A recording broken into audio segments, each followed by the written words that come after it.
अनगिनत सदियों के तारीक बहीमाना तिलिस्म रेशमो इतलसो कम ख्वाब में बुनवाए हुए। जी नाज़रीन, आज हम कोई सियासी बात नहीं करेंगे, कोई सियासी मंजरनामे की, कोई किसी इदारे की करप्शन की बात नहीं करेंगे। आज बात करेंगे कि इस खित्ते के, स्पेसिफिकली जिस खित्ते में हम इस वक्त रह रहे हैं, जिंदा हैं, इस खित्ते के लोगों के माइंड सेट की, कि इनकी महकूम जहनियत की, डरी सहमी सोच की, गुलामाना सोच की, इस खित्ते की तारीख की बात करेंगे कि जिस पे एक चकाचौंध किस्म के जादुई और चमक दमक वाले जादुई वादों और जादुई तिलिस्म साजी के जरिए सब्ज बाग दिखाए जाते हैं, मगर वो इतने बहीमाना तिलिस्म हैं कि वो कत्लो गारत और नस्लों की बर्बादी का सबब बनते हैं। मगर इस खित्ते के महकूम और गुलामाना जहनियत रखने वाले लोगों को समझ नहीं आती, और तारीख के झरोके में ही किसी भी खित्ते के लोगों के मुस्तकबिल को तोला जाता है। तो इस खित्ते की तारीख ये है कि बुधा दी ग्रेट को ग्रेट उनके मरने के बाद कहा गया, और जब वो जिंदा थे तो उनके 6 से 11 लोग थे जो उनके सिर्फ फेलोशिप थी, जिसमें से सिर्फ एक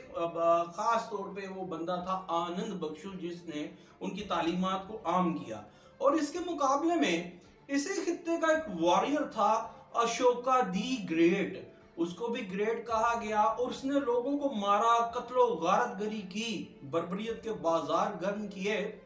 मगर हमें बुधा दी ग्रेट से ज्यादा फैसिनेट करती है अशोका दी ग्रेट की स्टोरी। और कैसी बात है कि वो भी बाद में बुद्ध मत का पैरोकार बन गया। उसके बाद आइए जनाब, हम अलेक्जेंडर दी ग्रेट की बात करते हैं, तो हमें दुनिया का ये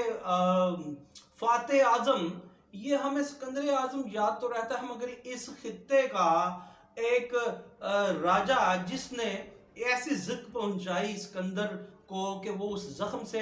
जांबर ना हो पाया, हमें पोरस याद नहीं रहता।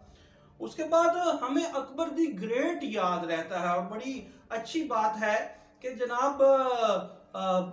वो हमारे पड़ोस में बात इस खित्ते की हो रही है, सिर्फ पड़ोस की नहीं हो रही है, माजी के झुड़कों की बात है, लेकिन आज के हमारे पड़ोस में भी उसे अकबर दी ग्रेट कहा जाता है। और वो हिंदू जो आज जय श्री राम के नारे लगवाते हैं, अकबर साहब को जो मुसलमान थे वो ग्रेट मानते हैं, और हम भी मानते हैं। मगर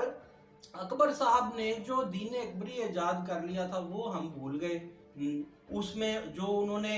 इख्तरा साजी की अपने दौरे हुकूमत में, दीन में, उसको हम भूल गए। और अब आ जाइए जनाब बाबा वारिस शाह साहब पे। मैंने अपने बचपन तक ये सुना है कि हमारे यहाँ पे पंजाब के लोगों में एक मिथ मशहूर थी कि जिस घर च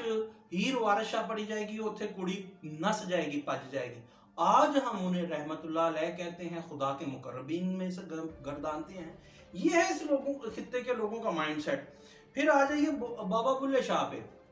उनको काफिर कहा जाता था उनकी जिंदगी में, और 2 रवायात हैं कि एक 2 दिन और एक कमोबेश 5 दिन की उनकी लाश को उनका कफन दफन ही ना किया गया, क्योंकि फतावा थे कि जनाब ये काफिर आदमी, और आज उन्हें भी हम रहमतुल्लाह अलैह कहते हैं। फिर आ जाइए इसी खित्ते के great Sufi saint Shah Hussain पे, अल मारूफ मादो लाल हुसैन शाह साहब। उन्हें हम ये कहते थे कि जनाब ये तो मलंग मस्त अलस्त हैं, जनाब दीवाना हो गया है ये शख्स, और आज उसके नाम के ढोल का डंका बजता है जनाब। और अब आ जाइए पाकिस्तान पे, रिसेंट पास्ट में आ जाइए कि इस खित्ते के लोगों का माइंड सेट क्या है। महकूमियत पसंदी और गुलामाना जहनियत इस हद तक हम लोग इस खित्ते के लोगों में मौजूद है कि पाकिस्तान पे आ जाइए तो इलामा मोहम्मद इकबाल साहब को उनके खिलाफ बीसियों फतावा जारी किए गए कि जनाब ये तो काफिर हैं, ये काबिल गर्दन जनद हैं। और आज जब वो उन्हें उनका खुदा से मिले हुए आधी सदी से जायद, बल्कि 75 बरस से जायद गुजर चुके, 80 برس سے زائد، تو آج ہم انہی مساجد میں انہیں رحمت اللہ علیہ کے نام سے یاد کرتے ہیں۔ سعادت حسن منٹو کو آج اردو کا شیکسپیئر کہا جاتا ہے۔ اسی لاہور میں وہ 2 دفعہ پاگل خانے میں رہے، اسی لاہور کی کورٹس میں ان پہ فحش نگاری کے الزامات لگے، اور آج ہم انہیں اردو کا شیکسپیئر کہتے ہیں۔ اور آپ کو یاد دلاتا چلوں کہ پنجابی کا شیکسپیئر بابا بلے شاہ صاحب کو کہتے ہیں، جب وہ زندہ تھے تو انہیں پاگل دیوانہ کہتے تھے۔ اس کے بعد آئیے علامہ مشرقی صاحب، ہائیلی فارن کوالیفائڈ شخص، جس کو ہال آف فیم یا ہال آف لارڈز میں آفر کی گئی کہ آپ کی تصویر لگانا چاہتے ہیں، آپ کو سر کا ٹائٹل دینا چاہتے ہیں برٹشرز کی جانب سے، تو انہوں نے انکار کر دیا، اور انہوں نے 80s کے اوائل میں ایک پریڈکشن کیا تھا کہ اب بھارت ہم سے کوئی جنگ نہیں لڑے گا، ابھی جارحیت کرے گا اور پاکستان کو بنجر کرے گا، اور آج وہ سب ہوتا ہے۔ مگر علامہ مشرقی یہاں پہ عام آدمی کی طرح رولتے گھسٹتے فوت ہو گئے، مر گئے، اور ہم نے ان کی ایک نہیں سنی، چونکہ وہ عام آدمی کی بات کرتے تھے۔ وہ خاکسار تحریک عام لوگوں کے گھر جا کے بچیوں کی شادی کے ارینجمنٹس کرتا تھا، اور وہ کھانا کھائے بغیر نکل جاتے تھے۔ تو ہمیں ایسے لوگ نہیں چاہیے نا بھائی، ہمیں تو خواب دکھانے والے چاہیے، بہیمانہ طلسم ساز لوگ چاہیے۔ اس آدمی کو بھی ہم نے قسم پرسی کی حالت میں مار دیا، اور آج کہتے ہیں کہ علامہ مشرقی کے پاس 27 ڈگریاں تھی باہر کی یونیورسٹیز کی۔ جی ٹھیک ہے۔ اس کے بعد جناب آ جائیے کہ ذوالفقار علی بھٹو، اس کی بابت ہمیں یہ بتایا گیا، یہ تو جناب شرابی، بدتمیز، بد تہذیب، یہ بڑا غلط آدمی ہے، اور جن جماعتوں نے، جن لوگوں نے بتایا، انہوں نے پھر آج ہمیں یہ بتایا کہ جناب پاکستان کا ایٹامک جو کام تھا اس کی ابتدا ذوالفقار علی بھٹو نے ہی کی، اور یہ صحرا ان کے سر جاتا ہے۔ یہ نواز شریف صاحب نے بھی ایڈمٹ کیا، اور آج بھٹو گریٹ لیڈر ہیں، کل ہمیں بتاتے تھے کہ وہ غلط ہے، اور اسی ملک کی عدالتوں سے اسے پھانسی دے دی گئی۔ جب وہ مر گیا تو وہ بھی ہیرو بن گیا۔ اور اب آ جائیے بے نظیر بھٹو صاحبہ پہ، آج وہ شہید ہیں اور تمام پارٹیز انہیں شہید کہتی ہیں، مگر کل ہمیں یہ پتہ نہیں تھا کہ ان کا کوئی دور زندگی میں جب وہ پنکی کہلاتی تھیں کہ وہ موترز قسم کے ملبوسات پہنتی تھیں، ان کی تصاویر ہیلی کاپٹر سے گرا کر کے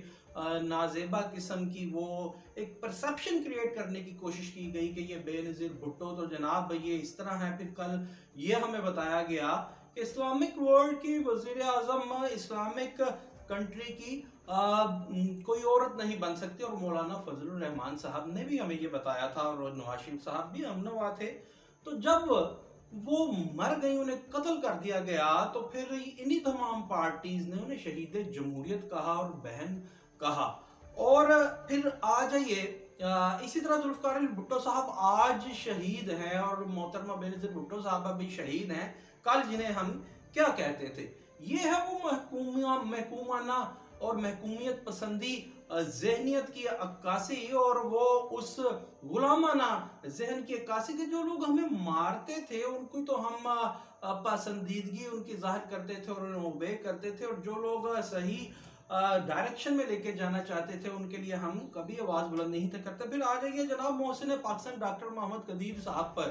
ان کی زندگی میں انہیں نظر بند کیا گیا، اور ان کی موت کے بعد جناب بڑے ان کی شان میں آسمان و زمین کے کلابے ملائے گئے، اور اس کے بعد وہ ڈیٹ فکس ہوئی ان کی نظر بندی ختم کرنے کے لیے سپریم کورٹ آف پاکستان میں۔ اور پھر جناب آخر میں آ جائیے کہ آج کیا ہم پھر وہی غلطی دہرانے تو نہیں جا رہے جو ماضی میں ہم نے کی ہے، اور اپنے ماضی کے تناظر میں آج کا حال دیکھیے کہ کہیں پھر ایسا نہ ہو کہ مبادہ ہمیں کل کو پچھتانا پڑے۔ عمران خان کی تمام غلطیاں، کوتاہیاں، بیڈ گورننس اس کی گورنمنٹ کی اپنی جگہ، اسی طرح منون تسلیم اگر کر بھی لی جائے جس طرح یہ متحدہ اپوزیشن ہمیں بتا رہی ہے، تو کیا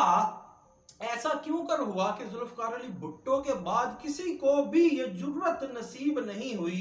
کہ عمران خان نے یو این میں کلمہ حق بلند کیا، ایبسلوٹلی ناٹ کہا، اور ڈرون گرا دو کہا، پھر یہ یورپی یونین اور کے معاملے میں یعنی رشیا اور یوکرین کے معاملے میں انہوں نے کہا ہم کوئی کمی ہے کہ آپ ہمیں جو آرڈر دیں گے ہم اسے اوبے کریں گے، اور आप हमें इजाजत देंगे कि हम आपके यहाँ ड्रोन मारे, ड्रोन गिरा दो। एक लम्हे को मान लीजिए ये सब ड्रामाटिक लैंग्वेज थी, ये एक पॉलिटिकल स्टंट था, तो इस पॉलिटिकल स्टंट को करने की जुर्रत फिर से मैं कहता हूं जुल्फकार अली भुट्टो के बाद किसी और को नसीब क्यों ना हुई, वो इमरान खान ही क्यों है। और आखिर में वो थ्रेटनिंग लेटर कि जो एक ताकतवर मुल्क की तरफ से दिया गया है और जो वजीर आजम पाकिस्तान ने हमारे मुक्तदर इदारों को फराहम कर दिया गया है, अगर तो वो खत एक हकीकत है कि रिजीम चेंज और खारजा पॉलिसी चेंज हमसे वो लोग चाहते हैं, महकूम बनाना चाहते हैं हमें, तो फिर उस पर क्या करना चाहिए इस पे तो बाद में बात करेंगे। मगर अगर ये खत हकीकत नहीं है, इख्लाफ गुजानी है, झूठ है, तो वो मुक्तदर इदारे जिन्हें वो पहुंचा दिया गया है, वजीर आजम पाकिस्तान की तरफ से एतमाद में ले लिया गया है, वो आकर के ये क्यों नहीं बता देते पूरी कौम को कि ये शख्स झूठा है और ये झूठ बोल रहा है, ऐसा कोई खत एग्जिस्ट नहीं करता। और अगर वो खत एग्जिस्ट करता है तो फिर मुक्तदर इदारों समेत पाकिस्तान के अवाम वो इमरान खान का साथ क्यों नहीं देते, बल्कि ये नहीं कहना चाहिए फिर वो पाकिस्तान का साथ क्यों नहीं देते।